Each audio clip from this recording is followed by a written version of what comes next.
તમારી સમક્ષ બીપીસીસી 108 આંકડાશાસ્ત્રમાં સંશોધન કઈ રીતે શક્ય છે મનોવિજ્ઞાનના વિદ્યાર્થીઓ માટે, એની આપણે જે વાત કરી રહ્યા છીએ એમાં મુલાકાત પદ્ધતિ વિશે મેં તમને ડિટેલ્સમાં સમજાવ્યું કે જ્યારે કોઈ પણ સંશોધન કરવાનું હોય છે ત્યારે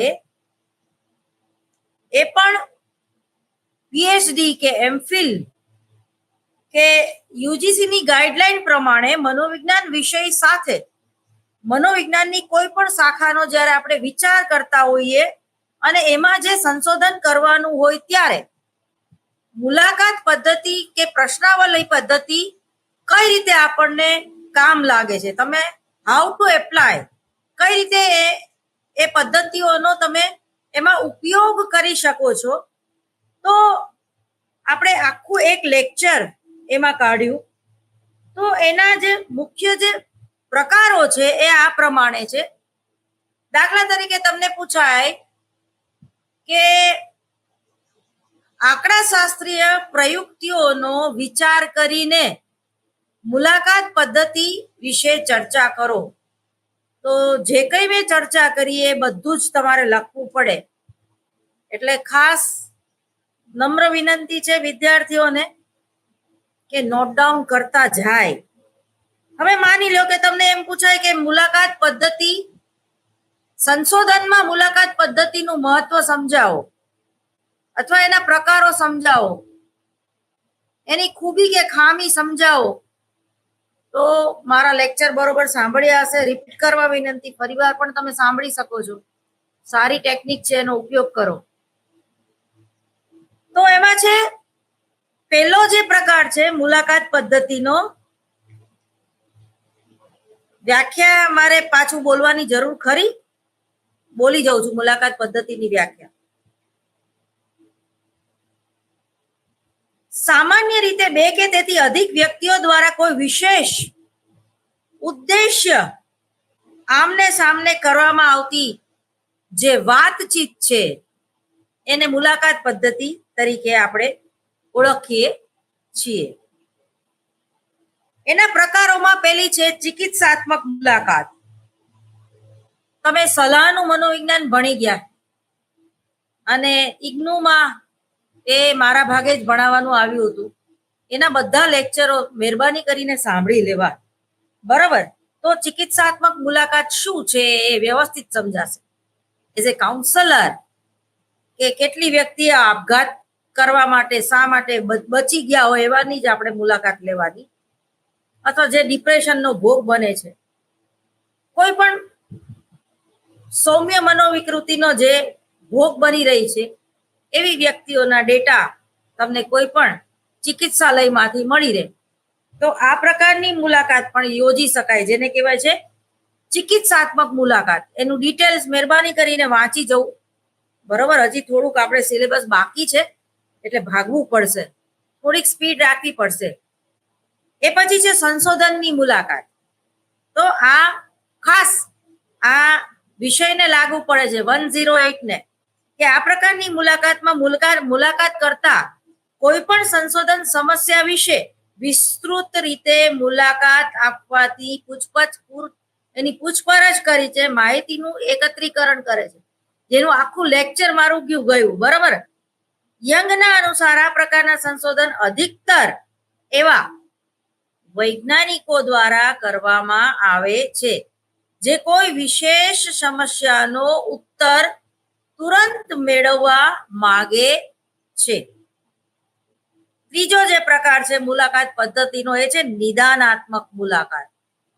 જે કાઉન્સલર નિદાન કરવા બેસે છે કોઈ પણ અસીલનું, અથવા તો વકીલ જે છે એની આગળ જે અસીલ આવે છે અને એનો જે કેસ હોય છે તો એનું પણ યોગ્ય નિદાન કરીને કઈ કલમો લગાડવી, પોલીસ સ્ટેશનમાં પણ કઈ કલમો લગાડવી, બરોબર? પોલિટિકલ સાયન્સ તમે ભણતા હોય તો બંધારણમાં શું મહત્વનું છે ને કાયદાઓ શું છે, તો આ બધાનો જે વિચાર કરવામાં આવે, ટૂંકમાં આ બધાને નિદાન કહેવાય. ખાલી દર્દીના નિદાનની વાત નથી અહીંયા, બરોબર. પસંદગી યુક્ત મુલાકાત એટલે જે લોકો આપણને પસંદ હોય છે એવા લોકોની મુલાકાત યોજવી. દાખલા તરીકે પત્રકારત્વમાં તમે નસરુદ્દીન શાહ કે શબાના આઝમીની મુલાકાત ગોઠવો અને એનું ઇન્ટરવ્યુ કરો, બરોબર. કરણ જોહરનું પેલો સરસ પ્રોગ્રામ આવે છે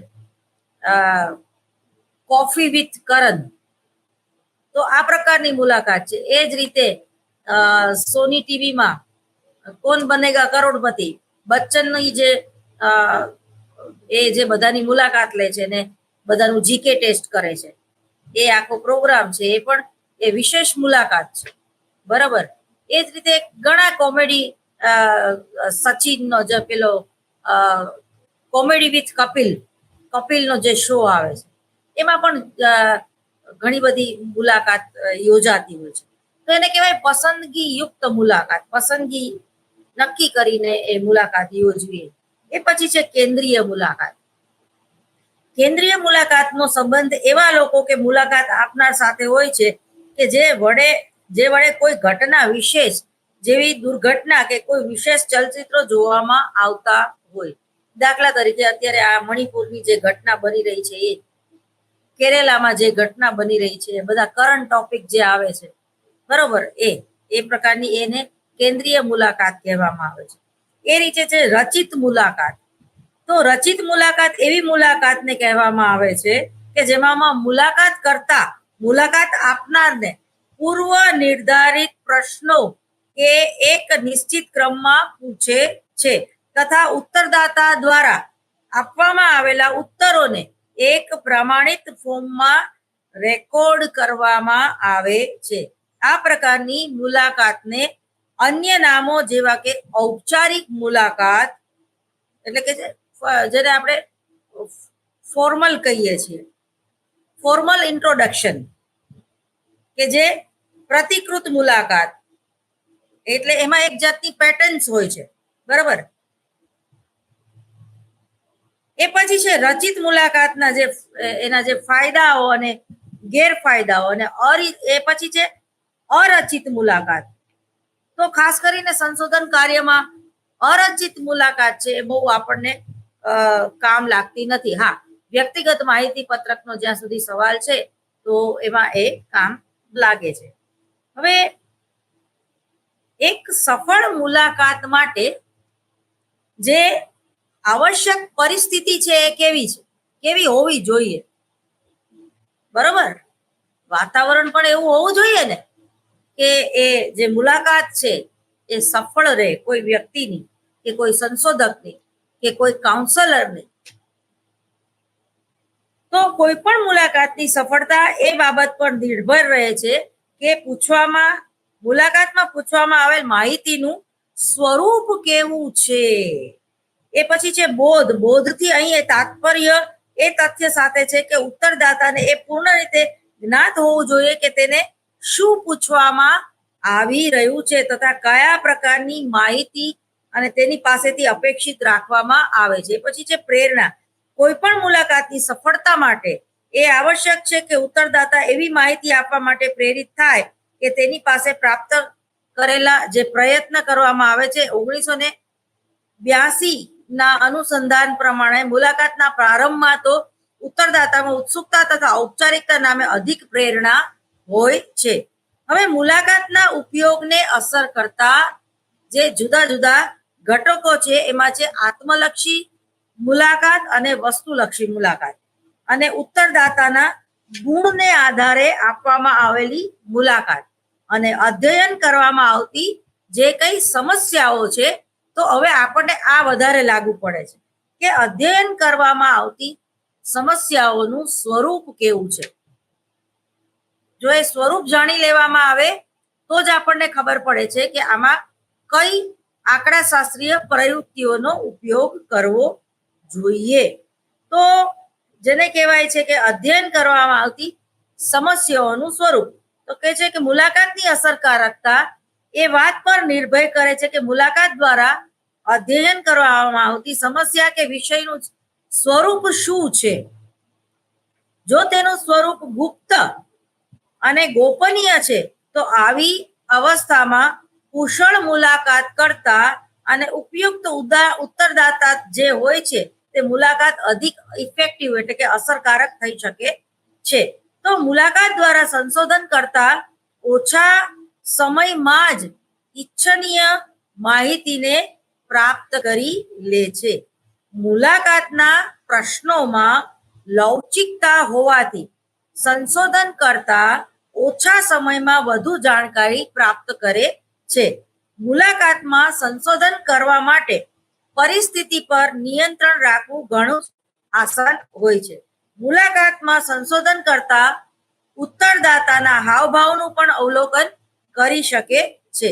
મુલાકાતમાં ઉત્તરદાતા દ્વારા આપવામાં આવેલા શાબ્દિક પ્રતિક્રિયાના આધારે લેવામાં આવેલ કોઈ પણ નિર્ણયને અધિક યથાર્થ ન માની શકાય, કારણ કે ઘણી વખત મુલાકાતમાં કરવામાં આવેલી બાબતો મુલાકાત આપવાની વાસ્તવિક જિંદગી સાથે જોડાયેલી ન પણ હોય. હવે સિક્કો ઉછેર પદ્ધતિ જે છે એમાં પણ મુલાકાતના સંદર્ભને અનુલક્ષીને બીજી મુલાકાત સુધી એ સમાન હોતી નથી. ઘણી વખત મુલાકાત લાંબા સમય સુધી ચાલતી હોય છે, બરોબર. આથી મુલાકાત આપનાર કંટાળી જાય છે, જેની અસર એ પ્રતિક્રિયા ઉપર પડ્યા વગર રહેતી નથી. અને કર્લિંગનના મત અનુસાર મુલાકાતમાં એક સમસ્યા એ પણ છે કે ઉત્તરદાતા દ્વારા આપવામાં આવતી માહિતીને કઈ રીતે રેકોર્ડ કરવામાં આવે છે. અમુક લોકોએ મુલાકાત દરમિયાન ઉત્તરદાતા દ્વારા આપવામાં આવેલ પ્રતિક્રિયામાંથી માત્ર મુખ્ય પ્રતિક્રિયાઓને મુલાકાત કર્તા દ્વારા રેકોર્ડ કરવાની ભલામણ કરી હોય છે, જ્યારે અમુક મુલાકાત કરતા તથા ઉત્તરદાતાઓની વચ્ચે થયેલી સમગ્ર આંતરક્રિયાને રેકોર્ડ કે ભલામણ કરવામાં આવતી નથી. હવે કેસ અધ્યયન પદ્ધતિ. કેસ અધ્યયન પદ્ધતિ એક એવી પદ્ધતિ છે કે જેમાં કોઈ સામાજિક એકમના જીવનની ઘટનાઓનું સંશોધન અને વિશ્લેષણ કરવામાં આવે છે. સામાજિક એકમના રૂપમાં કોઈ પણ વ્યક્તિ, પરિવાર, સંસ્થા, સમુદાય વગેરેને લેવામાં આવતી પીવી યુંગના અનુસાર કેસ અધ્યયન પદ્ધતિ એક એવી પદ્ધતિ છે જેના દ્વારા સામાજિક એકમના જીવનનું અન્વેષણ તથા વિશ્લેષણ કરી શકાય છે. ખાસ કરીને વર્ણનાત્મક સંશોધનોમાં આનો ઉપયોગ વધારે જોવા મળે છે. ગુડે તથા હન્ટ નામના સાયકોલોજિસ્ટે કેસ અધ્યયનને સામાજિક માહિતીનો સંગઠિત કરવાની એક રીત કહી છે, જેથી અધ્યયન કરવામાં આવતી સામાજિક વસ્તુઓના એકાત્મક સ્વરૂપને જાળવી શકાય છે. થોડી અલગ રીતે તેની અભિવ્યક્તિ કરતા એમ કહી શકાય કે આ એક એવો અભિગમ છે જેમાં કોઈ પણ સામાજિક એકમને સંપૂર્ણ રીતે જોવામાં આવે છે. લગભગ આ અભિગમમાં એક વ્યક્તિ, એક પરિવાર કે અન્ય સામાજિક પ્રતિક્રિયાઓ કે સંબંધોને એક સંપૂર્ણ સેટ કે સંપૂર્ણ સંસ્કૃતિ એક હોવી જોઈએ. હવે કેસ સ્ટડીનું એ સ્વરૂપ કેવું હોય છે તો કે છે કે કેસ અધ્યયન પદ્ધતિમાં કોઈ સામાજિક એકમની વિકાસાત્મક ઘટનાઓનું અધ્યયન કરવામાં આવે છે. બીજા શબ્દોમાં કહીએ તો આ પ્રકારના અધ્યયનમાં સામાજિક એકમનું અધ્યયન તેના વિકાસની ઐતિહાસિક પૃષ્ઠભૂમિમાં કરવામાં આવે છે. કેસ અધ્યયન પદ્ધતિથી એક મહત્વપૂર્ણ એની વિશેષતા એ છે કે તેમાં સામાજિક એકમના એકાત્મક સ્વરૂપને તૂટવા દેવામાં આવતા નથી. સામાજિક એકમનું સંપૂર્ણ રીતે અધ્યયન કરવાનો પ્રયત્ન કરવામાં આવે છે. કેસ અધ્યયન પદ્ધતિમાં અધ્યયન માટે પસંદ કરવામાં આવેલા સામાજિક એકમનું વર્ણન તથા એની વ્યાખ્યા વ્યવસ્થિત કરવામાં આવે છે. હવે વર્તમાન સમય કે વીતેલા સમયમાં જે ઉપસ્થિત રહીને અધ્યયન કરવામાં આવતા સામાજિક એકમમાં પરિવર્તન લાવે તેવા મુખ્ય બે છે: વિભિન્ન કેસ વિશિષ્ટ અધ્યયન અને પૃથક ચિકિત્સાત્મક કેસ અધ્યયન. બરોબર. હવે એના પછી છે ઘટક વિશ્લેષણ એટલે શું? જો વિદ્યાર્થી મિત્રો ઇગ્નો યુનિવર્સિટીમાં પુસ્તકો અવેલેબલ છે, ધક્કો ખાજો. હા, હિન્દી અને ઇંગ્લિશ મીડિયમમાં, ગુજરાતી મીડિયમમાં તમે અક્ષર પબ્લિકેશનમાંથી પણ પુસ્તકો મેળવી શકો છો. તમારા સિલેબસ પ્રમાણે એકવાર પરીક્ષા પહેલા મહેરબાની કરીને આ પુસ્તકો તમે વસાવી લેજો, બરોબર, જેથી કરીને કેસ અધ્યયન પદ્ધતિ જે ટૂંકમાં જે બહુ સરસ રીતે આપેલી છે, તો એ અવેલેબલ છે અક્ષર પબ્લિકેશનમાં. એ હવે એમાં જે આપણે થોડું ઘટક વિશ્લેષણ કોને કહેવાય, તો કે ઘટક વિશ્લેષણ એ બે શબ્દોનું ટૂંકમાં ઘટક અને વિશ્લેષણ, બરાબર. ઘટક વ્યક્તિમાં રહેલી એક શક્તિ, ફોર્સ જેને આ કહી, આ શક્તિ વ્યક્તિની આંતરિક શક્તિ હોય છે, જેનો સંબંધ અન્ય પરિવર્તીઓ સાથે હોય છે. પરંતુ આ ઘટક કાં તો અન્ય મિશ્ર હોય છે અથવા તો લંબ કોણીય સહસંબંધ હોય છે. ઘટક વિશ્લેષણ એવી પદ્ધતિ છે જેના દ્વારા એકત્રિત થયેલી મોટી માહિતીથી ઘટક કે ઘટકોને અલગ કરવામાં આવે તથા તેનું સાર્થક અર્થઘટન કરવામાં આવે છે. ક્રોનબેકના અનુસાર કોઈ કસોટીના અર્થના પરીક્ષણ માટે અન્ય પરિવર્તીઓની સાથે તેના સહસંબંધોનું અધ્યયન કરવાની એક ક્રમબદ્ધ પદ્ધતિ એટલે કે ઘટક વિશ્લેષણ પદ્ધતિ છે. શિક્ષણ તથા મનોવિજ્ઞાનમાં અપ્રત્યક્ષ માપન થાય છે. બધા પરિવર્તીઓ અથવા તો લક્ષણોનું માપન, વર્તનનું અધ્યયન કરવામાં આવે છે. પ્રાણીનું કોઈ પણ વર્તન એવું નથી જે કોઈ લક્ષણ કે પરિવર્તીય સાથે સંબંધિત ન હોય. અનેક પરિવર્તીઓના સંદર્ભમાં વર્તનમાં સમાનતા કે સામાન્યતઃ સમાનતા જોવા મળે છે. પરિણામે અનેક પરિવર્તીઓ તથા કસોટીઓ પ્રાપ્તાંકો વચ્ચે વિધાયક દિશામાં આંતર સહસંબંધ જોવા મળે છે. ઘટક વિશ્લેષણ પદ્ધતિ દ્વારા જ આ આંતર સંબંધોનું એટલે કે ઇન્ટરપ્રિટેશન જેને કહેવામાં આવે છે, એ કસોટીઓના જે ઘટકોનો સાર જે હોય છે એ એમાં જોવા મળે છે. આમ ઘટક વિશ્લેષણ પદ્ધતિનો મુખ્ય જે ઉદ્દેશ્ય જે છે એ છે કે ઘટક વિશ્લેષણનો એમાં જે પરિવર્તીઓ કે પરિમાણોની સંખ્યામાં ઘટકો કરીને માહિતીનું વર્ણન સરળતાથી થઈ શકે છે. ઘટક વિશ્લેષણની પ્રક્રિયામાં પ્રયોજના કર્તૃત્વના વર્ણન માટે ઉપયોગમાં લેવામાં આવેલા પરિવર્તીઓ કે વર્ગોની સંખ્યામાં ઘટાડો કરવામાં આવે છે. પરિણામે સામાન્ય ઘટકો કે લક્ષણોની સંખ્યા અપેક્ષિત રીતે ઓછી થઈ જાય છે.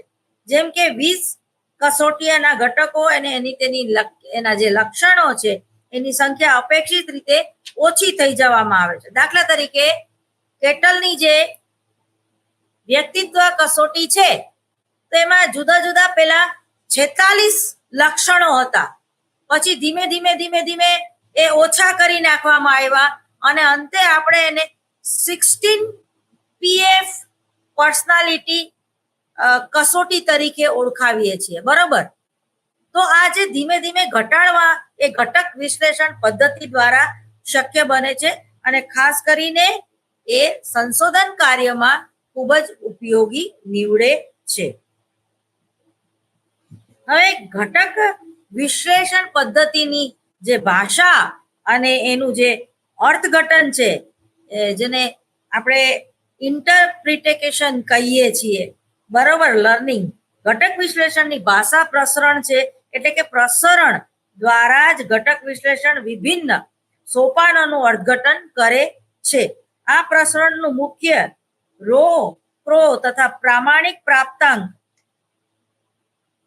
ના રૂપમાં જોવા મળે છે. દાખલા તરીકે કોઈ પણ બુદ્ધિ કસોટી સમષ્ટિ એટલે કે એમ, પીઓપી એટલે એમ પોપ્યુલેશન બરાબર 100 તથા પ્રામાણિક વિચલન SD બરાબર 12 છે. તો મધ્યકની બંને તરફના પ્રસારને પ્રમાણિત પ્રાપ્તાંકો ઝી પ્રામાણિક પ્રાપ્તાંક માં પરિવર્તિત કરવાથી મધ્યક બરાબર 0 તથા પ્રમાણિત વિચલન બરાબર 1 હશે. અહીં પ્રમાણિત વિચલન 1 બરાબર 12 એટલે 1/1 બરાબર 12 IQ POINT ઘણી વખત સંપૂર્ણ પ્રસાર બરાબર 1 તથા તેને જે સંદિગ્ધ એટલે કે AB તથા AC ના રૂપમાં પ્રદર્શિત કરી શકાય છે. બરોબર, આ આકૃતિ તમારી બુકમાં આપેલ છે, જરા જોઈ લેવું. એ પછી છે પ્રસરણના પ્રકારો. પ્રસરણ એટલે શું? બરાબર, type of variance. Type of variance જેને કહેવાય છે પ્રસરણ. હવે એના પ્રકારો તો કે સામાન્ય પ્રસરણ જ્યારે એક ઘટક કે બે કે તેથી અધિક કસોટી બે પરિવર્તીઓમાં સાર્થક ભારો કે પ્રસરણ બતાવે છે તો કસોટીના ઘટકને સામાન્ય ઘટક કહેવામાં આવે છે તથા પ્રસરણના સામાન્ય પ્રકરણ કહેવામાં આવે છે. વિભિન્ન પરિવર્તીઓની વચ્ચે એકબીજા સાથેના સહસંબંધનો આધાર આ સામાન્ય ઘટક જ હોય છે. એ પછી છે અનુપમ પ્રસરણ. કોઈ પણ કસોટીના કુલ પ્રસરણમાંથી સામાન્ય પ્રસરણ બાદ કરવાથી જે પ્રસરણ રહે છે તેને અનુપમ પ્રસરણ કહેવામાં આવે છે. જે કસોટીઓમાં રહેલા વિશિષ્ટ લક્ષણોના પરિણામે ઉદ્ભવે છે. કોઈ પણ વિશેષ વિશ્લેષણમાં અન્ય માપનો અને કસોટીઓ સાથે સંપૂર્ણ રીતે અસહસંબંધિત રહેલી કસોટીઓ પ્રસરણને પણ અનુપમ પ્રકરણ કહેવામાં આવે છે. કોઈ પણ વિશેષ કસોટી કે પરિવર્તીઓમાં રહેલ એક સાર્થક ભારવાળા ઘટકને અનુપમ ઘટક કહેવામાં આવે છે. અનુપમ ઘટકને મુખ્ય બે વર્ગોમાં વહેંચી શકાય: વિશિષ્ટ તથા ભૂલ. એટલે સ્પેશિયલાઇઝેશન અને એરર પ્રસરણમાં વહેંચી શકાય છે.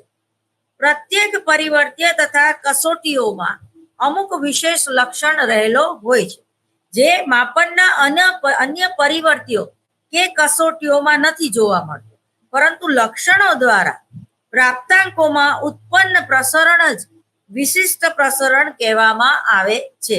જ્યારે ભૂલ પ્રસરણ કસોટી કે માપનની અપૂર્ણતાઓના કારણે ઉદ્ભવે છે. કસોટીઓનું કુલ પ્રસરણ તથા ભૂલ પ્રસરણનું અંતર જ કસોટીની વિશ્વસનીયતા બતાવે છે. ટૂંકમાં કહી શકાય કે કસોટીઓનું કુલ પ્રસરણ કસોટીઓના સામાન્ય પ્રસરણ તથા અનુપમ પ્રસરણને ભેગા થવાની બને છે. આથી સંબંધને નીચે મુજબ વ્યક્ત કરી શકાય: કુલ પ્રસરણ એટલે કે વીટી બરાબર સામાન્ય પ્રસરણ વીસી વત્તા અનુપમ પ્રસરણ વીક્યુ, અથવા તો કુલ પ્રસરણ વીટી બરાબર સામાન્ય પ્રસરણ વીસી વત્તા વિશિષ્ટ પ્રસરણ અને વીએસ વત્તા ભૂલ પ્રસરણ ઈસી. આ રીતે સામાન્ય પ્રસરણને પણ વિભિન્ન ઘટક પ્રસરણોમાં વહેંચી શકાય છે. બરોબર. ઉપરોક્ત સમીકરણને ઘટક સમીકરણ કહેવામાં આવે છે. એકવાર બતાવી દઉં વિદ્યાર્થી મિત્રો.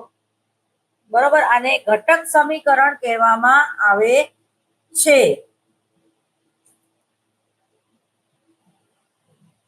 હવે સમીપવર્તી પ્રસરણતા અથવા તો કોમ્યુનાલિટી, બરોબર, જેને કોમ્યુનાલિટી કહેવામાં આવે છે. કોઈ પણ કસોટીના સમસ્ત સામાન્ય ઘટકોના પ્રસરણના સરવાળાને કોમ્યુનાલિટી કહેવામાં આવે છે. દાખલા તરીકે આ તો આનો જે સરવાળો હોય એને શું કહેવામાં આવે છે? કોમ્યુનાલિટી કહેવામાં આવે છે. હવે મુખ્ય ઘટક વિશ્લેષણ પદ્ધતિ, જો આ ખાસ સમજવાનું છે જે લોકોને સંશોધન કરવું છે, એટલે બરોબર, જે લોકોને પીએચડી કરવું છે એ લોકો માટે, અને જે લોકોને યુજીસી ની ગાઈડલાઈન પ્રમાણે કોઈ પણ સંશોધન કાર્યમાં જોડાવવું હોય તો મુખ્ય ઘટક વિશ્લેષણ પદ્ધતિ શું છે એના વિશે સમજવું અનિવાર્ય છે. ઘટક વિશ્લેષણ બધી પદ્ધતિઓ કસોટીના આંતર સહસંબંધોના સંપૂર્ણ ટેબલ સાથે જ પ્રારંભ થાય છે. આવા ટેબલને સહસંબંધક મેટ્રિક્સ કહેવામાં આવે છે. METRIX મેટ્રિક્સ કહેવામાં આવે છે. સહસંબંધક મેટ્રિક્સ કહેવામાં આવે છે. શેને? તો કે છે કે ઘટક વિશ્લેષણ પદ્ધતિને. સંશોધનકર્તાએ અનેક ઘટક વિશ્લેષણ પદ્ધતિનો પ્રયોગ કરીને સામાન્ય ઘટકોને શોધવાનો પ્રયત્ન કર્યો છે, જેમાંથી અમુક પદ્ધતિ સહસંબંધના મેટ્રિક્સ પર તથા અમુક સહસંબંધ મેટ્રિક્સને આધારિત તરીકે પણ જોવે છે. ઘટક વિશ્લેષણ પદ્ધતિના બે ભાગોમાં એને વહેંચવામાં આવે છે: દ્વિઘટક વિશ્લેષણ અને બહુ ઘટક વિશ્લેષણ. મનોવિજ્ઞાનના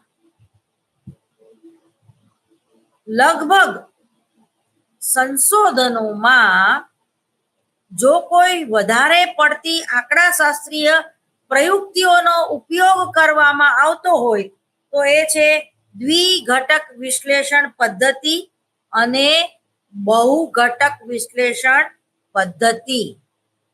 બરોબર, એના વગર સંશોધન જાણે અધૂરું હોય એવું લાગે.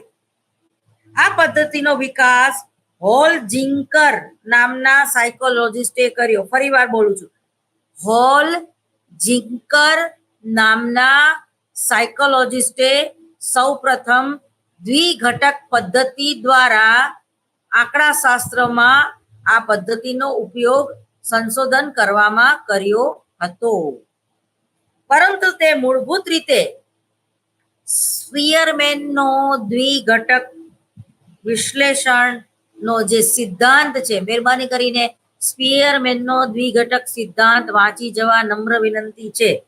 કસોટીમાં જી ઘટક પર અધિક ભાર મૂકવામાં આવે છે, એટલા માટે આ વિશ્લેષણને સંશોધનકર્તાએ અધિક મહત્વ નથી આપ્યું, કારણ કે આ પદ્ધતિમાં જી ઘટક પર અનાવશ્યક વધુ ભાર મૂકવામાં આવે છે, જ્યારે જી ઘટક સમસ્ત કસોટીમાં જોવા મળે છે, જેને આપણે ગિલફર્ડ નામના સાયકોલોજિસ્ટે ઈસવીસન 1956માં જી ઘટક વિશે વાત કરી હતી. હવે છે બહુ ઘટક વિશ્લેષણ. સામાન્ય ઘટકોના રૂપમાં પરિવર્તિઓને વિશ્લેષણ કરવા માટે અનેક પદ્ધતિઓ વિકસિત કરવામાં આવે છે. બહુઘટક વિશ્લેષણના અંતર્ગત અનેક પદ્ધતિઓ આવે છે, જેમાં બર્ટનની સરળ યોગ પદ્ધતિ, સ્પીયરમનનો દ્વિઘટક સિદ્ધાંત, થોમ્સનની મુખ્ય ઘટક પદ્ધતિ અને થસ્ટનની કેન્દ્રીય પદ્ધતિ. હવે બર્ટનની સરળ યોગ એટલે કે સરવાળો પદ્ધતિ સામાન્ય, બરાબર, આ એક બહુ જ જૂની પદ્ધતિ છે. સંશોધન કરતા આજે પણ તેનો પ્રયોગ અધિક માત્રામાં કરે છે. આ પદ્ધતિમાં સહસંબંધ મેટ્રિક્સની પંક્તિઓ તૈયાર કરવામાં આવે છે. ત્યારબાદ તે પંક્તિઓમાંથી સૌથી અધિક કિંમતવાળા ગુણોને લેવામાં આવે છે અને તેને અગ્ર વિકર્ણ માં અંકિત કરવામાં આવે છે. આ ઉદ્દેશ્યની પૂર્તિ માટે તથા ઉચ્ચ તથા નિમ્ન ત્રિકોણના એક સહસંબંધાત્મક મેટ્રિક્સની જરૂર પડે છે. હવે બીજું છે સ્પીયરમેનનો દ્વિઘટક સિદ્ધાંત. ઘટક વિશ્લેષણ પર સર્વપ્રથમ સ્પીયરમેને કાર્ય કર્યું હતું. તેણે સર્વપ્રથમ 4 કસોટીઓના સમૂહને લઈને કાર્ય કર્યું હતું. પોતાના નિરીક્ષણમાં એ જોયું કે યોગ્યતાની કસોટીઓ વચ્ચે વિધાયક આંતર સહસંબંધ જોવા મળે છે કે નહીં. આ સંબંધોને તેણે ગાણિતિક રૂપ આપ્યું હતું. 4 કસોટીના આંતર સહસંબંધો. 4 કસોટીઓના આંતર સહસંબંધો અહીંયા દર્શાવવામાં આવ્યા છે. સ્પીયરમેનનો ચતુષ્કોણ તફાવત, બરાબર, એ ખૂબ મહત્વ પુરવાર થાય છે. આ માપદંડ દ્વારા 4 થી અધિક કસોટીઓની ચકાસણી એક જ સમયે કરવામાં આવે છે, તો કાર્ય ઘણું પરિશ્રમ માગી લે છે. સ્પીયરમેને પોતાના દ્વિઘટક સિદ્ધાંતને આધારે એવું પ્રતિપાદિત કર્યું છે કે પ્રત્યેક કસોટીઓમાં જી અને એસ ઘટક જોવા મળે છે. જી ઘટક સામાન્ય ઘટક છે જે દરેક બુદ્ધિ કસોટીઓમાં સામાન્ય એટલે કોમન, જ્યારે એસ ઘટક પ્રત્યેક કસોટીઓ માટે વિશિષ્ટ હોય છે, જે કોઈની વિશ્વસનીય કસોટીઓના એવા અંશનું પ્રતિનિધિત્વ કરે છે કે જેનો બીજો કસોટીઓ સાથે સંબંધ કોઈ જોવા મળતો નથી. સ્પીયરમેને એવી કલ્પના વિકસિત કરી કે જી ઘટક વારસાગત ઘટક છે, જ્યારે એસ ઘટક એ શિક્ષણ અને અનુભવના મધ્યથી કરવામાં આવેલું એટલે કે શીખેલું છે. હવે થોમ્સનની મુખ્ય ઘટક પદ્ધતિ શું છે? તો કે ગાણિતિક દ્રષ્ટિથી આ પદ્ધતિ સંતોષજનક છે, કારણ કે આ પદ્ધતિ ઘટક સમસ્યાઓના અપૂર્વ ઉકેલ આપે છે. જેમ જેમ ઘટકોની ગણતરી કરવામાં આવે છે, આ પદ્ધતિ પ્રસરણની અધિકતમ માત્રાને બતાવે છે. એટલે કે પ્રથમ ઘટક વિશ્લેષણ પ્રસરણ બતાવે છે, તથા બીજું પરિવર્ત્ય જે છે એ અધિક પ્રસરણમાં જોવા મળે છે. અહીં ઉચ્ચ અને વિધાયક રીતે સહસંબંધ પરિવર્ત્ય ઘટક એકબીજા સાથે જોવા મળે છે અને અસંબંધિત પરિવર્ત્યો દૂર થાય છે. આ તર્ક સાચો છે. તો અવકાશમાં જે બિંદુઓનો સમૂહ હશે, તો આ અવકાશમાં યોગ્ય અક્ષો નો પ્રયોગ કરવામાં આવે તો તેમાં પ્રત્યેક બિંદુને અવકાશમાં એવું નક્કી કરવામાં આવે છે કુલ ઘટક એટલે કે કુલ કેટલા ઘટક છે, કઈ કસોટીઓના કયા ઘટકોના ભાર આપવામાં આવ્યા છે અને કસોટીના ભારોની માત્રા શું છે. એ પછી છે થર્સ્ટનની કેન્દ્રીય પદ્ધતિ, છેલ્લી, બરાબર. સહસંબંધ કોઠા પરથી ઘટકો તારવવાની થર્સ્ટનને તૈયાર કરેલી આ પદ્ધતિમાં એક ધરી કે રેખા તંત્રમાં ગુરુત્વ કેન્દ્રમાંથી પસાર થાય છે, જ્યારે બીજી ધરી કે રેખાઓ તેની સાથે કાટખૂણો બનાવે છે, જે એકબીજા સાથેનો શૂન્ય સહસંબંધ દર્શાવે છે. ભોપટકર દેસાઈએ ઈસવીસન 1982માં થર્સ્ટને એવો તર્ક રજૂ કર્યો કે ઉપરોક્ત વિશ્લેષણ અને અર્થઘટન કરવા માટે ઘટક મેટ્રિક્સેસ નો નિયત ક્રમ અવશ્ય છે. તેનો મત છે કે મૌલિક ઘટક મેટ્રિક્સ ઈચ્છાધીન હોય છે અને મુખ્ય ઘટક મેટ્રિક્સ અને તેના દ્વારા ભાર કસોટીના સામાન્ય ઘટક પ્રસરણ વચ્ચે જવાબદારી રાખવી જોઈએ, પરંતુ તે સામાન્યતઃ વૈજ્ઞાનિક રીતે સાર્થક રચના રજૂ નથી, પરંતુ ઘટક અવયવોમાં કસોટી પ્રાપ્તાંકોનું સ્વરૂપ જ આધારભૂત હોય છે. આ સ્વરૂપની યોગ્ય રીતે ભાળ મેળવવા માટે ઈચ્છાધીન સંદર્ભ રેખાનો નિયત ક્રમ આવશ્યક છે. થર્સ્ટનના મહત્વપૂર્ણ યોગદાનમાં સરળ રચના કે ઘટના રેખા નિયત ક્રમ નો વિચાર અત્યંત મહત્વપૂર્ણ છે. તેણે નિયત ક્રમ અને નિયત ક્રમ બંને વચ્ચેના મેટ્રિક્સ એટલે કે પ્રયોગોની અનુમતિ આપી છે. જો અનિયમિત ક્રમ મેટ્રિક્સના વિશ્લેષણ અને અર્થઘટનમાં એ મુશ્કેલી સર્જે છે. હવે એના જે ઉપયોગો છે ઘટક વિશ્લેષણના એ કયા? તો કે આ પદ્ધતિનો ઉપયોગ બુદ્ધિના ક્ષેત્રમાં એટલે કે બુદ્ધિલબ્ધિ જાણવી હોય તો, વ્યક્તિની આઈક્યુ, બાળકોની બુદ્ધિ જાણવા માટે આ ઘટક વિશ્લેષણ પદ્ધતિનો ઉપયોગ કરવામાં આવે છે.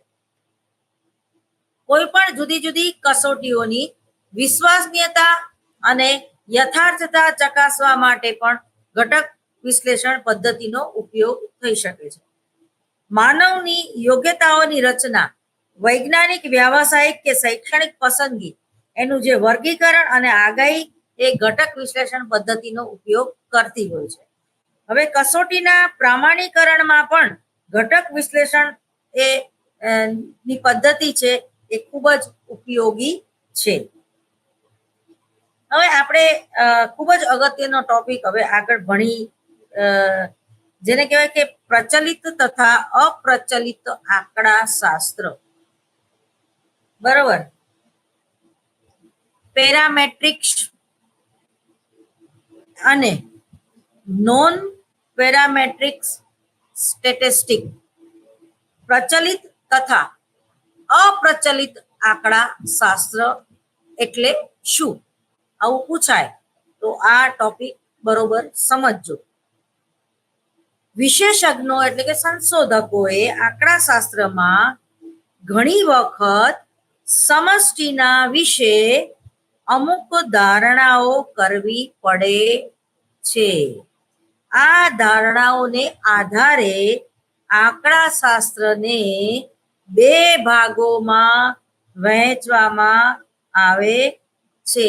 એમાં પેલું છે પ્રચલિત એટલે કે પેરામેટ્રિક્સ અને નોન પેરામેટ્રિક્સ પદ્ધતિ.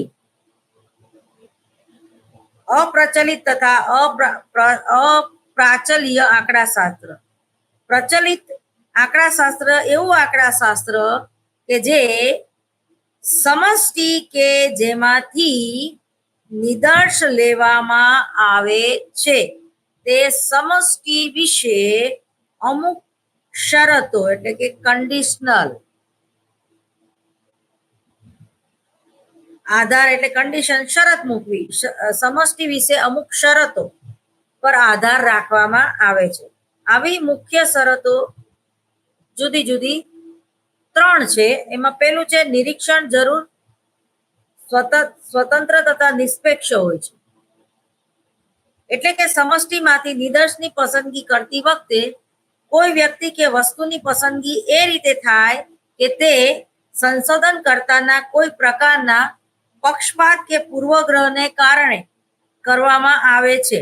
નિદર્શની પસંદગીની આ નિષ્પક્ષ પ્રક્રિયાને યાદચ્છિક નિદર્શ પદ્ધતિ એટલે કે યાદચ્છિક નિદર્શ પદ્ધતિ કહેવામાં આવે છે. એ પછી છે નિદર્શની પસંદગી સાધારણ વિતરણ સમષ્ટિ.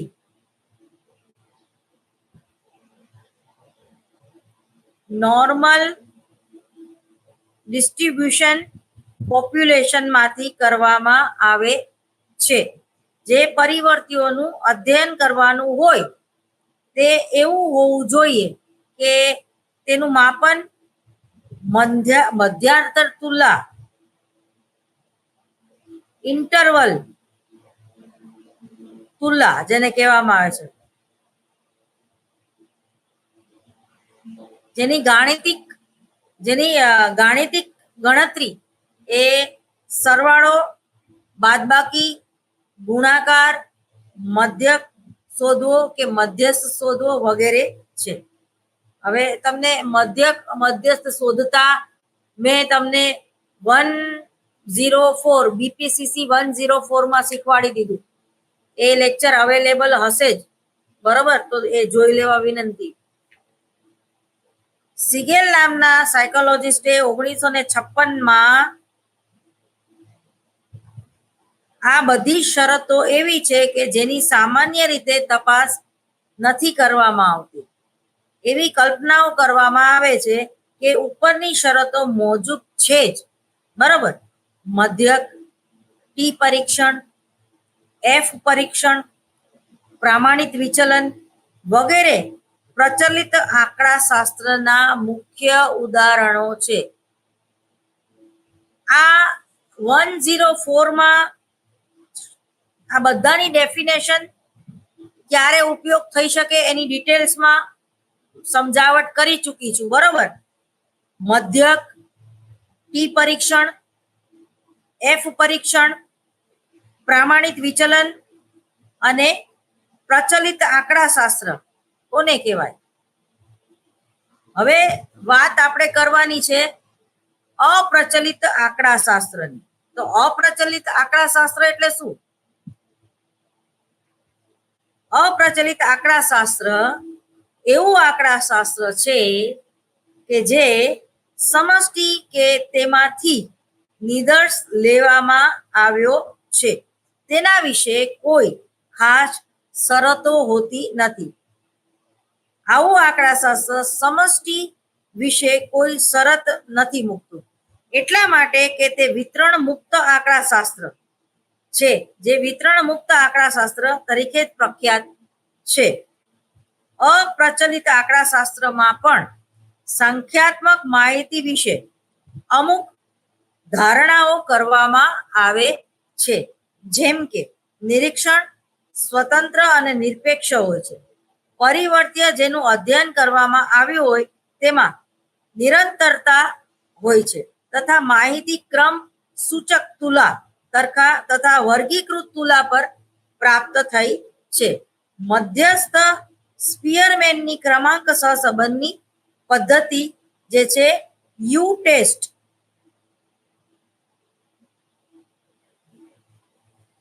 ટેસ્ટ વગેરે અપ્રાચલ્ય આંકડાશાસ્ત્રના મુખ્ય ઉદાહરણો છે.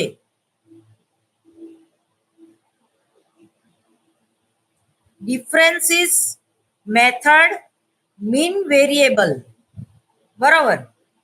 હવે બ્રેડલી નામના જે સાયકોલોજીસ્ટ છે એ અપ્રાચલ્ય આંકડાશાસ્ત્રની તુલના પ્રાચલ્ય આંકડાશાસ્ત્ર સાથે કરતા જણાવે છે કે ઉપયોગની સહજતા. તો પ્રચલ્ય આંકડાશાસ્ત્રમાં મોટે ભાગે જે ગાણિતિક ગણતરી કરવામાં આવે છે તેમાં ગાણિતિક કૌશલ્યોની જરૂર પડે છે, પરંતુ અપ્રાચલ્ય આંકડાશાસ્ત્રમાં ખાસ એવા કોઈ કૌશલ્યની જરૂર પડતી નથી. આથી પ્રચલ્ય આંકડાશાસ્ત્રની તુલનામાં અપ્રાચલ્ય આંકડાશાસ્ત્રનો ઉપયોગ આસાન છે. એ પછી છે ઉપયોગિતાની તીવ્રતા, સ્પીડ ઓફ એપ્લિકેશન. જ્યારે નિદર્શનનો આકાર નાનો હોય છે અથવા તો મધ્યમ હોય છે તો આવી પરિસ્થિતિમાં અપ્રચલ્ય આંકડાશાસ્ત્રનો ઉપયોગ પ્રચલ્ય આંકડાશાસ્ત્રની તુલનામાં ઘણો ઝડપથી કરી શકાય છે. એ ત્રીજું છે ઉપયોગનું જે ક્ષેત્ર છે એ કેવું? તો કે અપ્રાચલ્ય આંકડાશાસ્ત્રની ધારણાઓ પ્રચલ્ય આંકડાશાસ્ત્રની ધારણાઓની તુલનામાં ઓછી ગુપ્ત હોય છે. આથી અપ્રાચલ્ય આંકડાશાસ્ત્રનો ઉપયોગ જુદા જુદા નિદર્શો પર કરી શકાય છે. આથી અપ્રાચલ્ય આંકડાશાસ્ત્રનું જે ક્ષેત્ર છે એ પ્રચલ્ય આંકડાશાસ્ત્રની અપેક્ષાએ ઘણું વિશાળ અથવા તો મોટું છે. અપેક્ષિત માપનના પ્રકારો. Type of measurements required. અપ્રચલ્ય આંકડાશાસ્ત્રના ઉપયોગમાં અધિકતર ક્રમસૂચક માહિતીની જરૂર પડે છે. જો કે ઘણી વખત તેનો ઉપયોગ વર્ગીકૃત માહિતી પર પણ આધાર રાખે છે. પ્રચલિત આંકડાશાસ્ત્રના ઉપયોગમાં મધ્યાંતર માહિતી એ ગુણોત્તર માહિતીની જરૂર પડે છે. ક્રમસૂચક માહિતી ક્રમસૂચક જે તુલા પર પ્રાપ્ત થાય છે, જ્યારે મધ્યાંતર માહિતી અને ગુણોત્તર માહિતી અનુક્રમે મધ્યાંતર તુલા અને ગુણોત્તર તુલા પર પ્રાપ્ત થાય છે, જેને આસાનીથી પ્રાપ્ત કરી શકાતી નથી.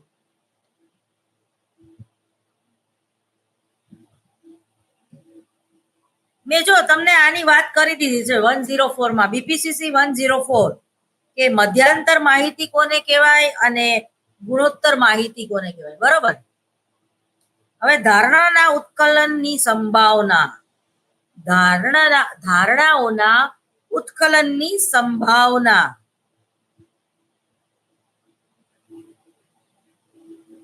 એટલે જે પ્રોબ્લેમ્સ હોય છે એમાં જે જુદા જુદા વેરિયેબલ્સ હોય છે અને જે એસાઇનમેન્ટમાં જ્યારે તમારી વાયવા હોય ત્યારે તમે કઈ રીતે સમજાવો, બરોબર, તો એનો આ શબ્દ છે ધારણાઓના ઉત્કલનની સંભાવના.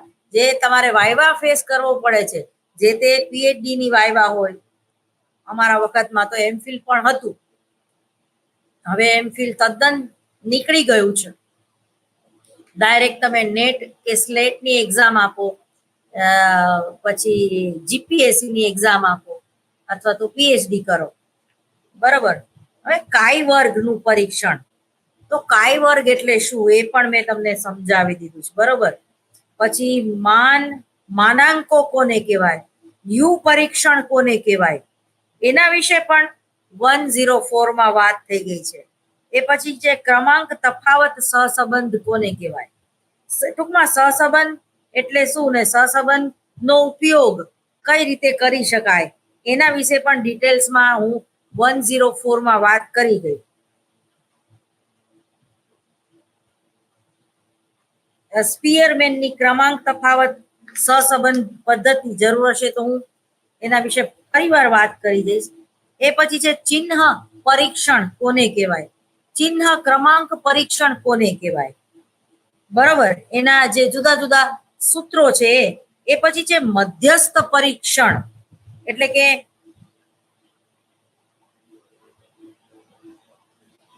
મધ્યસ્થ ટી ટેસ્ટ કોને કહેવાય, બરાબર. એ પછી છે એનોવા, પ્રાચલ્ય, આના વિશે ખૂબ વાત કરવી બહુ જરૂર. એનોવાનો દાખલો સૂત્ર એનું જે છે, બરોબર, એ દાખલો પણ તમને મેં કરાવી દીધો છે 104 માં. તો એનોવાનું જે પૂરું નામ જે છે એ છે એનાલિસિસ ઓફ વેરિએશન, જેને ગુજરાતીમાં વિચરણ પૃથ્થકરણ એવું કહેવામાં આવે છે. એને શોર્ટમાં એનોવા એટલે કે ANOVA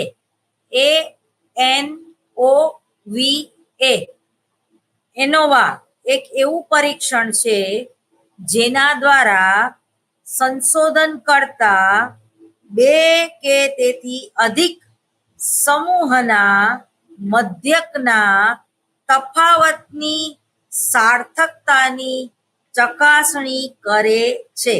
આ પરીક્ષણનું પ્રતિપાદન પ્રોફેસર R.A. ફિશર દ્વારા કરવામાં આવ્યું, જેના નામ તેના શિષ્ય GW સ્નેડેકર એને ફેટ્રો કે એફ ટેસ્ટ એવું નામ આપ્યું. એફ પરીક્ષણની જરૂર શા માટે પડી? જ્યારે બે કે તેથી વધુ સમૂહ, જેમ કે 3 સમૂહો કે 4 સમૂહોના મધ્યકના તફાવતની સાર્થકતાની ચકાસણી કરવાની જરૂર હોય છે ત્યારે ટી પરીક્ષણની કામ ચાલે છે. પરંતુ આવી પરિસ્થિતિમાં ટી શોધવામાં ઘણો સમય જાય છે. જો 5 સમૂહના મધ્યકના તફાવતની સાર્થકતાની ચકાસણી અથવા તો શોધ કરવી હોય તો ટી પરીક્ષણ વડે આ મુશ્કેલીને નિવારણ કરી શકાય છે. એટલે કે ફિશર દ્વારા એનોવાનું પ્રતિપાદન થયું, બરાબર. વિચરણ પૃથ્થકરણનું એક પ્રતિપાદન થયું એટલે શોધ થઈ. એમાં પેલું છે સાધારણ વિચરણ પૃથ્થકરણ અને જટિલ વિચરણ પૃથ્થકરણ. એનોવા પરીક્ષણ વિશે નોંધ લખો. તો એમાં આટલું લખ્યા પછી સાધારણ વિચરણ પૃથ્થકરણ અને જટિલ વિચરણ પૃથ્થકરણ એના વિશે તમારે સમજાવવું પડે.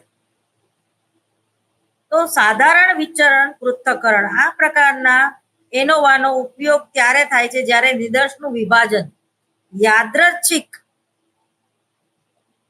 બરાબર, યાદૃચ્છિક એટલે જેને રેન્ડમ સેમ્પલ આપણે કહીએ છીએ, એક સ્વતંત્ર પરિવર્ત્યના આધારે વિભિન્ન સમૂહોમાં કરવામાં આવ્યું હોય છે. અહીં વર્ગીકરણનો આધાર એક જ સ્વતંત્ર પરિવર્ત્ય હોય છે. આથી તેને એક માર્ગીય વિચરણ પૃથ્થકરણ કહેવામાં આવે છે. Only one way analysis, only one way analysis. સાધારણ એનોવા કુલ વિચરણ ટોટલ વેરિયેબલને મૂળભૂત રીતે બે વિભાગમાં વહેંચવામાં આવે છે, બાહ્ય વિચરણ અને આંતરિક વિચરણ. દાખલા તરીકે એ જૂથની અસર બી જૂથ ઉપર છે, પરંતુ બી જૂથની અસર એ જૂથ ઉપર છે કે નહીં એનું એનાલિસિસ કરવામાં ન આવે તો એને એક માર્ગીય વિચરણ પૃથ્થકરણ કહેવાય. ભારતની અસર અમેરિકા દેશ ઉપર છે, પણ અમેરિકાની અસર ભારત દેશ ઉપર છે કે નહીં એ માપવામાં ન આવે તો એને એક માર્ગીય વિચરણ પૃથ્થકરણ તરીકે ઓળખાવી શકાય. બાહ્ય વિચરણ અથવા તો જેને સમૂહ વચ્ચેનું વિચરણ એટલે ગ્રુપ વચ્ચેનું વિચરણ અથવા તો મોટું વિચરણ કહેવામાં આવે છે, જેનાથી દરેક સમૂહના પ્રાપ્તાંકોના આધારે પ્રાપ્ત મધ્યકથી પ્રત્યેક સમૂહના મધ્યકના તફાવતની ખબર પડે છે. પ્રત્યેક સમૂહમાં જોવા મળતા પ્રાપ્તાંકોની સરેરાશ વિભિન્નતા સમૂહની અંતર વિચરણ અથવા તો આંતરિક વિચરણ અથવા તો નાનું વિચરણ સ્મોલ વેરિયેબલ્સ કહેવામાં આવે છે. પ્રત્યેક સમૂહ વિચરણ અથવા તો એસડી નો વર્ગ અલગ અલગ શોધીને ત્યારબાદ તે બધા વિચરણોની સરેરાશ શોધવામાં આવે છે અને આ સરેરાશ સમૂહની અંદરનું કે આંતરિક વિચરણ કહેવામાં આવે છે.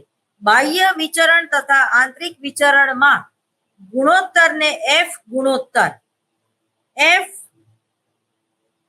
રેટ્રો કહેવામાં આવે છે. તેને સૂત્રના રૂપે આ રીતે દર્શાવી શકાય. એફ બરાબર બે સમૂહોના પ્રાપ્તાંકોને આધારે મધ્યકના તફાવતની સાર્થકતાની ચકાસણી.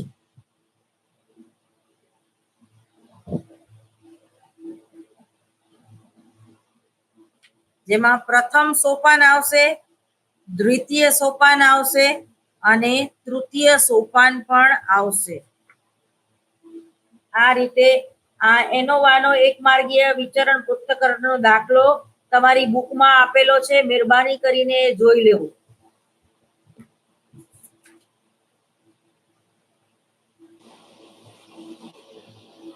એનોવાની ઉપયુક્ત ગણતરી જે છે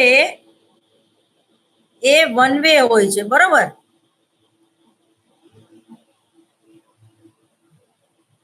હવે એનોવા માટે જે માહિતી પ્રાપ્ત થાય છે એવા પ્રયોગોથી પ્રાપ્ત થઈ શકે કે જેમાં પ્રયોજ્યને વિભિન્ન સમૂહોમાં યાદૃચ્છિક રીતે તબદીલ કરવામાં આવ્યા હતા. એટલે કે પ્રયોજ્યને વિભિન્ન અવસ્થાઓમાં યાદૃચ્છિક રીતે તબદીલ કે વર્ગીકૃત કરવામાં આવે. આથી એને પ્રાચલીય એનોવા પણ કહેવામાં આવે છે. એનોવા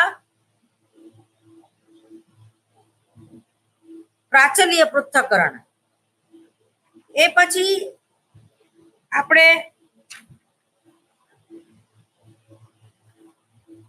આંશિક સહસંબંધ એટલે શું, બરાબર, એના વિશે પણ મેં તમને BPCC 104 માં સમજાવી દીધું છે, છતાં એનો ઉલ્લેખ કરી લઈએ. આંશિક સહસંબંધની પદ્ધતિ એક પ્રકારની બહુ પરિવર્તીય પદ્ધતિ છે તથા બહુ સહસંબંધ તથા ઘટક વિશ્લેષણ સાથે સંબંધ ધરાવે છે. બે પરિવર્તીયો વચ્ચે આંશિક સહસંબંધ એવો સહસંબંધ જે છે કે ત્રીજા પરિવર્તીય અથવા તો અન્ય પરિવર્તીયોની અસરને દૂર કરીને તે બંનેની વચ્ચેના સહસંબંધને બતાવે છે. ગિલફોર્ડ નામના સાયકોલોજિસ્ટે ઈસવીસન 1983 બે પરિવર્તીયો વચ્ચે આંશિક સહસંબંધ એવો સહસંબંધ છે કે જે આ બંને સહસંબંધક કહેવામાં આવતા પરિવર્તીયો પર ત્રીજા પરિવર્તીય કે અન્ય પરિવર્તીયની અસરને દૂર કરે છે. એટલે કે ભૂલોના છેદ ઉડી જાય. આંશિક સહસંબંધ. આંશિક સહસંબંધનું એક ઉદાહરણ આ રીતે છે કે માનો કે કોઈ સંશોધન કરતા બાળકના એવા સમૂહનો વજન તથા ઊંચાઈની વચ્ચેનો સહસંબંધ જાણવા માંગે છે કે જેમાં ભિન્ન ભિન્ન ઉંમરના બાળકો છે. જો સંશોધન કરતા આ બધા બાળકોના વજન તથા ઊંચાઈની વચ્ચે સીધો સ્પીયરમેન આર શોધે છે તો પ્રાપ્ત આર વાસ્તવિક નહીં હોય, કારણ કે ઉંમર વધવાની સાથે સાથે બાળકોનું વજન તથા ઊંચાઈ બંને પોતાની મેળે જ વધતું જોવા મળે છે. કહેવાનું તાત્પર્ય એ છે કે ઉંમર અહીં એવું પરિવર્ત્ય છે કે જે સંબંધિત કરવામાં આવતા પરિવર્ત્યો એટલે કે વજન તથા ઊંચાઈની વચ્ચેના સહસંબંધને અસર કરે છે. આથી વજન તથા ઊંચાઈની વચ્ચે સીધો જ સ્પીયરમેનનો આર શોધવો તર્કસંગત નથી. હા, જો દરેક બાળકો માટે વજન તથા ઊંચાઈ અલગ અલગ હોય અને આર શોધવામાં આવે તો આવું કરીને આપણે વજન તથા ઊંચાઈની વચ્ચે સાચો સંબંધ જાણી શકીએ છીએ, પરંતુ એક જ બહુ જ કઠિન કાર્ય થઈ પડે. આવી પરિસ્થિતિમાં જો આપણે વજન, ઊંચાઈ તથા ઉંમરની વચ્ચે આંશિક સહસંબંધ શોધીએ તો વજનની અસર પણ વાસ્તવિક સહસંબંધ પર નહીં પડે. જ્યારે એક પરિવર્ત્યની અસરને દૂર કરીને બે પરિવર્તીયો વચ્ચે સહસંબંધ શોધવામાં આવે છે તો તેને પ્રથમ ક્રમાંક આંશિક સહસંબંધ બરાબર કહી શકાય. 1 અને 2 બરાબર એવા બે પરિવર્તીયો જેની વચ્ચે સહસંબંધ શોધવાનો છે અને 3 એવું પરિવર્ત્ય જેની અસર દૂર કરીને પરિવર્ત્ય 1 તથા પરિવર્ત્ય 2 વચ્ચેનો સહસંબંધ જાણવાનો છે. ધારો કે બાળકોને વજન તથા ઊંચાઈ વચ્ચે સહસંબંધ ઉંમરની અસરને નિયંત્રિત કરીને શોધવામાં આવે છે. આથી વજન, ઊંચાઈ તથા ઉંમરને ક્રમશઃ 1, 2 અને 3 થી સંબોધિત કરી શકાય છે. ધારો કે 4 વર્ષથી 8 વર્ષના બાળકોનો સમૂહ વચ્ચેનો સહસંબંધ આ રીતે આપી શકાય છે. વજન તથા ઊંચાઈ વચ્ચેનો સહસંબંધ, વજન તથા ઊંચાઈ વચ્ચેનો સહસંબંધ અને ઊંચાઈ તથા ઉંમર વચ્ચેનો સહસંબંધ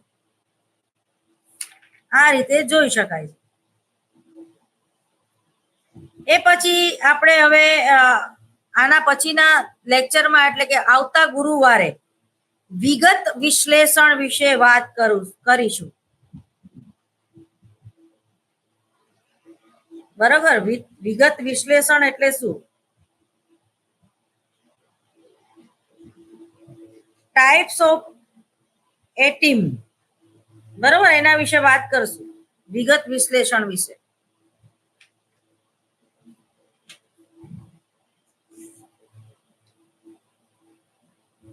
આ પેપરમાં તમારે વિશેષ ધ્યાન આપવું પડશે, બરોબર, તો જ આ પેપર સમજાશે. હવે રજા લઉં છું. નમસ્કાર.